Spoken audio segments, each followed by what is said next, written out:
Varicose veins తో బాధపడుతున్నారా? మన ఏవిస్ హాస్పిటల్లో 4500 రూపాయల లేజర్ స్కానింగ్ ఉచితం.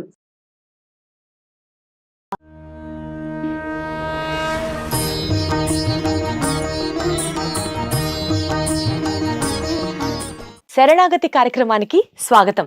కార్తీక మాసంలో మనం తులసమ్మ గురించి కూడా చాలా ఎక్కువ మాట్లాడుతుంటాం. అసలు కార్తీక మాసం అంటే ఇంట్లో దీపారాధన ఎలా చేస్తామో ఖచ్చితంగా తులసమ్మ ఎదురుగా ఒక చిన్న దీపం అన్నా వెలిగించడం, సూర్యోదయం టైంలో కానీ సూర్యాస్తమయం కానీ తులసమ్మకి కూడా హారతలు ఇవ్వడాలు, అగరత్తులు పెట్టడాలు, పసుపు కుంకుమతో పూజ చేయడాలు ఇవన్నీ చేస్తూ ఉంటాం. కానీ కార్తీక మాసానికి తులసమ్మకి ఏంటి కనెక్షన్ అడిగేద్దాం. ఇంకెవరు, మన శ్రీ వైష్ణవ ధర్మ ప్రచారకురాలున్నారు మనతో పాటు, పద్మజ రామానుజదాసి గారు. వారినితో మాట్లాడదాం, వారిని అడిగి తెలుసుకుందాం. అమ్మ నమస్తే. నమస్తే అండి. కార్తీక మాసానికి తులసమ్మకి ఏంటి సంబంధం? యాక్చువల్ గా తులసికి ఆరాధన అనేది శ్రీ వైష్ణవ సంప్రదాయంలో లేదు. ఆహా. శ్రీ వైష్ణవ సంప్రదాయంలో ఆరాధన శ్రీమన్నారాయణకి మాత్రమే. తులసి దళాలతో స్వామిని పూజించడం అనేది విశేషం. ఆయన కేశవ ప్రియ కాబట్టి తులసికే ఆ పేరు కేశవ ప్రియ అని. కాబట్టి కేశవునికి ఇష్టమైనటువంటి తులసి దళాలతోటి స్వామిని పూజించడం అనేది వైష్ణవ సంప్రదాయం. అయితే మనం మాట్లాడుకునేటప్పుడు జనరల్ గా అందరికీ సంబంధించి మాట్లాడుకోవాలి కాబట్టి తులసిని ఆరాధన చేయటం విభిన్న సంప్రదాయాల్లో మనం చూస్తూ ఉంటాం. తులసికి ఒక ప్రత్యేకమైనటువంటి కథ కూడా, ఐతిహ్యం కూడా చెప్తారు మాధవులు. ఎలా అంటే బ్రహ్మ వైవర్త పురాణం అని ఒక పురాణం. ఆ బ్రహ్మ వైవర్త పురాణం ప్రకారంగా తులసికి ఇంతకు ముందు గోలోకంలో ఉండేది, బృంద అనే పేరు మీదుగా. గోలోకము అంటే ఈ మాధువులు లేదా ఇస్కాన్ అంటే మీకు బాగా అర్థం అవుతుంది. ఇస్కాన్ వాళ్ళందరికీ కూడా ఉత్తమ గతి ఏమిటి అంటే గోలోకం. ఓకే. శ్రీ వైష్ణవ సంప్రదాయంలో ఉన్నటువంటి మా అందరికి ఉత్తమ గతి ఏమిటి అంటే ఊర్ధ్వలోకం, పరమపదం. వైకుంఠం అంటే అది వైకుంఠం అన్న పరమపదన్న ఒకటే. శ్రీ వైకుంఠంలో వైకుంఠ నారాయణుని శ్రీచరణాలకు సేవ చేసుకోవటమే సంప్రదాయంలో మాకు అత్యుత్తమమైనటువంటి లోకం.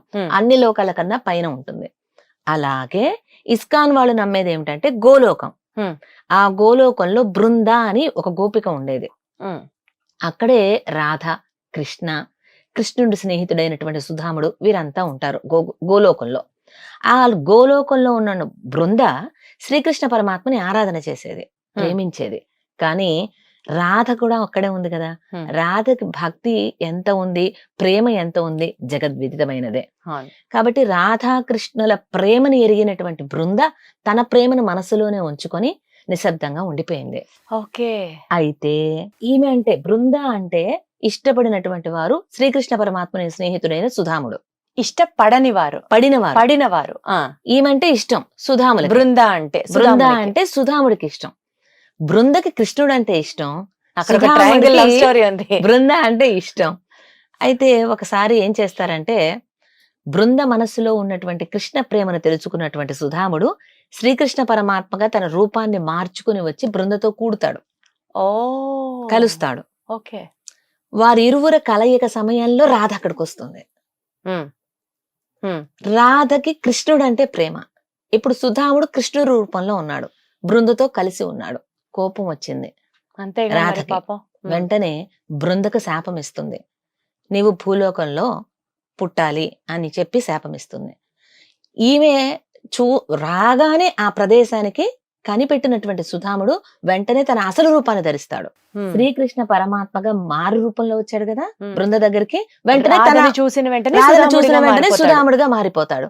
సుధాముడుగా మారిపోయినటువంటి అతన్ని చూడగానే అవాక్కైపోయినటువంటి ఈ బృంద వెంటనే తేరుకొని, నీవు రాక్షసుడుగా పుట్టుగాక, నన్ను మోసం చేశావు అని బృంద సుధాముడికి శాపం ఇస్తుంది.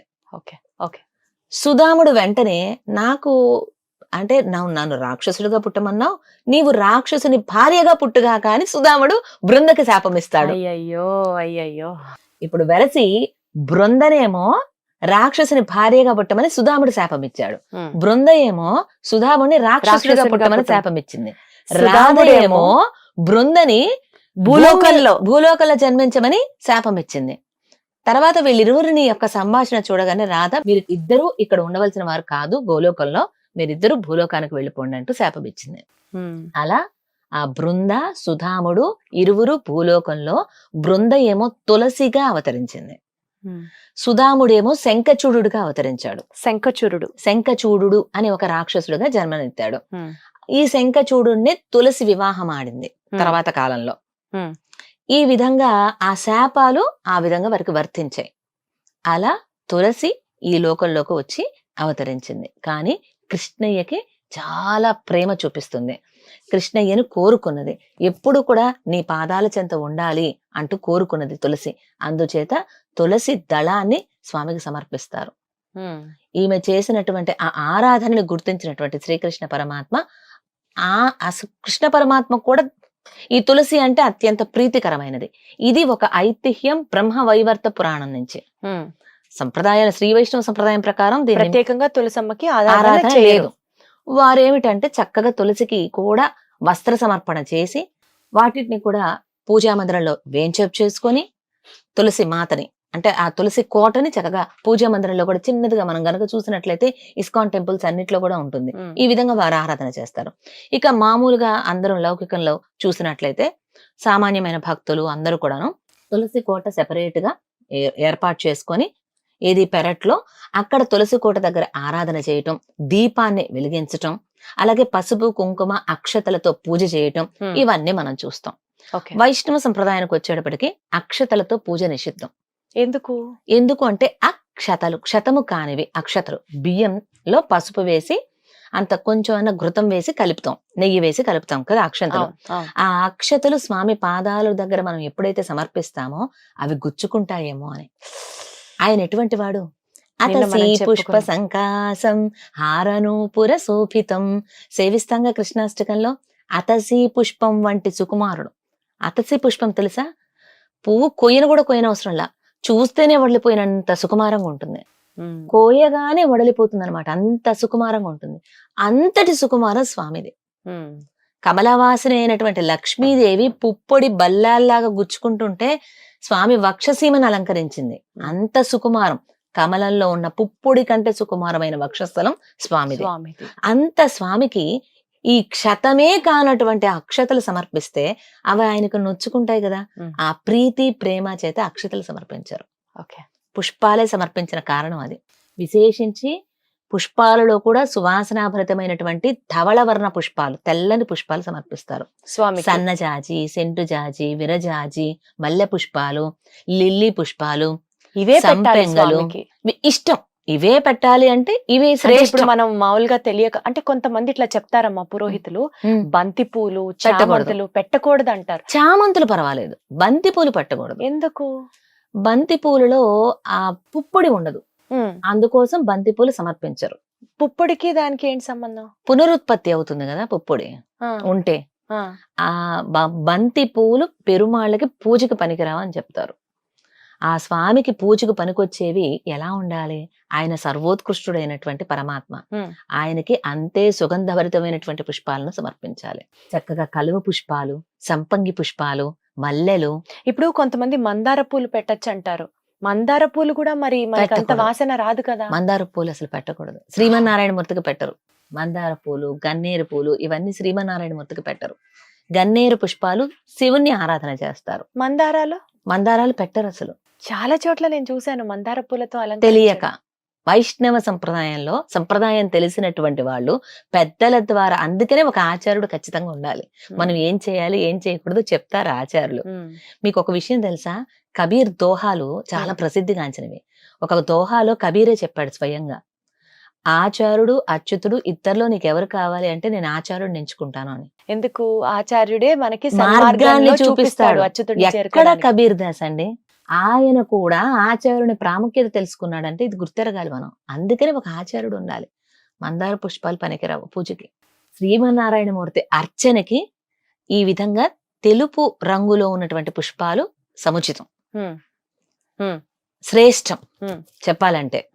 అలాగే కలువ పుష్పాలు, సంపెంగలు ఇవన్నీ కూడా సమర్పించవచ్చు. విశేషించి ఏమున్నా ఏమి లేకపోయినా తన పాదాల చెంత తులసి దళం సమర్పించుకోవడం కోసం అవతరించాడు స్వామి.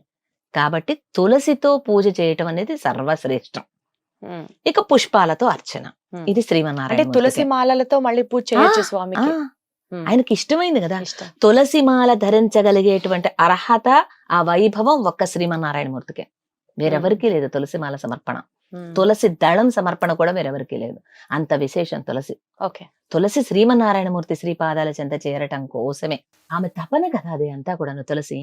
ఇంకొకటి తులసి విషయంలో మనం రెగ్యులర్ గా వచ్చే సందేహం, ఎప్పుడు కొయ్యాలి, ఏ రోజుల్లో కొయ్యాలి, ఏ రోజుల్లో కొయ్యకూడదు కదా. తెల్లవారుజామునే కొయ్యాలా, సాయం సంధ్య వేళ కొయ్యాలా? సాయంత్రం అస్సలు సూర్యాస్తమయం తర్వాత అసలు చెట్లను త్రాకకూడదు. తులసి అనే కాదు, చెట్లను త్రాకకూడదు, అవి నిద్రించే సమయం. అలాగే సూర్యాస్తమయం వేళల్లో తులసిని తెంపకూడదు. ఓకే. ఎప్పుడైనా గాని గోటితో తెంపకూడదు తులసిని.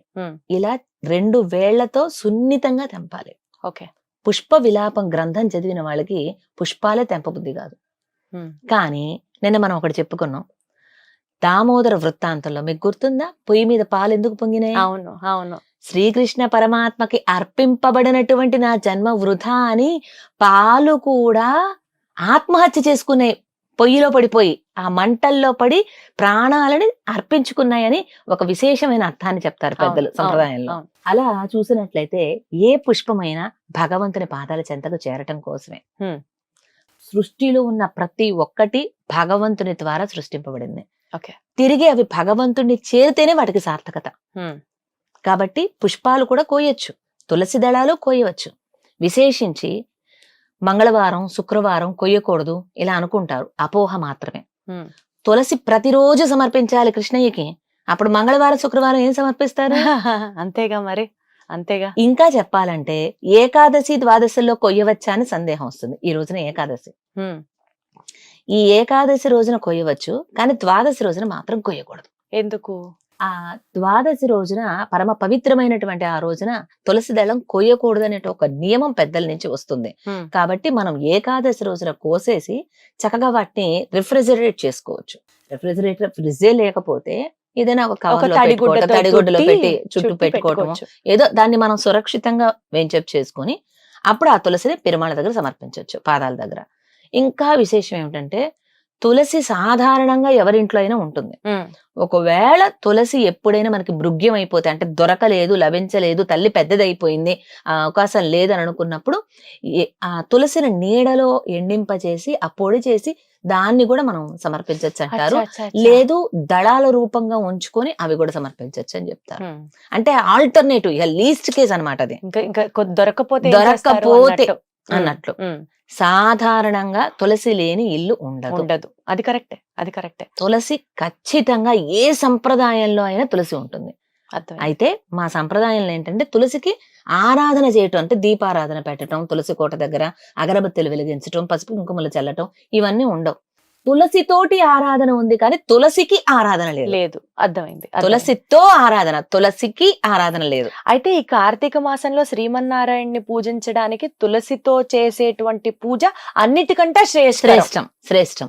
కార్తీక దామోదరుని ప్రీత్యర్థం తులసి దళం సమర్పయామి. అది దామోదరునికి ప్రీతికరమైనటువంటి కదా తులసి.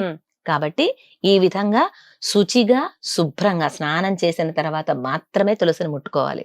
ఓకే. లేకపోతే ముట్టుకోకూడదు. అంటే పొద్దునైనా సరే ఎప్పుడైతే 2 వేళ్లతో కోసేటప్పుడు కూడా స్నానం చేసే ముట్టుకోవాలి. స్నానం చేయకుండా తులసి పరమ పవిత్రమైనది. ఓకే. దానికి ఉన్నటువంటి ఆ పవిత్రత, అలాగే సైంటిఫిక్ గా మనం చూసినట్లయితే సెన్సిబుల్ ప్లాంట్ అన్నమాట. మనం ఎలా పడితే అలా ముట్టుకుంటే ఆకులు ముడుచుకుపోయి చీడ వచ్చేటువంటి ప్రమాదం ఉంటుంది, తల్లి పెద్దదైపోయే ప్రమాదం ఉంటుంది. అందుకోసం శుచిగా శుభ్రంగా స్నానం చేసి ఆడవాళ్ళు ఇంట్లోకి రాకూడని రోజుల్లో ముట్టుకోకూడదు, అసలు మొక్కలే ముట్టుకోకూడదు. కాబట్టి ఆ విధంగా. అంటే ఇప్పుడు ఈ వీడియో ద్వారా నాకు అర్థమైంది ఏంటంటే, తులసమ్మకి దీపం పెట్టడం, అగరబత్తులు పెట్టడం ఆ సాంప్రదాయం వేరే వాళ్ళకి ఉంటే ఉండొచ్చు గాక, కానీ శ్రీ వైష్ణవ సాంప్రదాయంలో తులసికి ఆరాధన కాదు, తులసితో ఆరాధన అనేది మాత్రం ఉంది. అది ఓకే. అయితే ఇక్కడ ఒక విషయం స్పష్టం చేయదలుచుకున్నాను. ఎవరి సంప్రదాయాన్ని అనుసరించి వాళ్ళు పాటించాలి. మీ సంప్రదాయంలో అలా ఎందుకుంది అని క్వశ్చన్ చేయడానికి మనకు లేదు. ఎవరిష్టం వారిది. అలాగే ఎవరి సంప్రదాయాన్ని అనుసరించి, ఎవరి ఆచార్యులు చెప్పిన దాన్ని అనుసరించి పాటించాలి. ఫస్ట్ థింగ్ ఆచార్యుల ఆజ్ఞ పాటించాలి ఎవరైనా సరే. అది ఇంపార్టెంట్. మన ఆచార్యులు మనకేం చెప్పారు, మన సంప్రదాయం మనకేం చెప్పింది, మనం ఎలా నడుచుకోవాలి, దాన్ని బట్టే మనం పాటించాలి. అర్థమైందమ్మా. Thank you so much. Thank you. జై శ్రీమన్నారాయణ.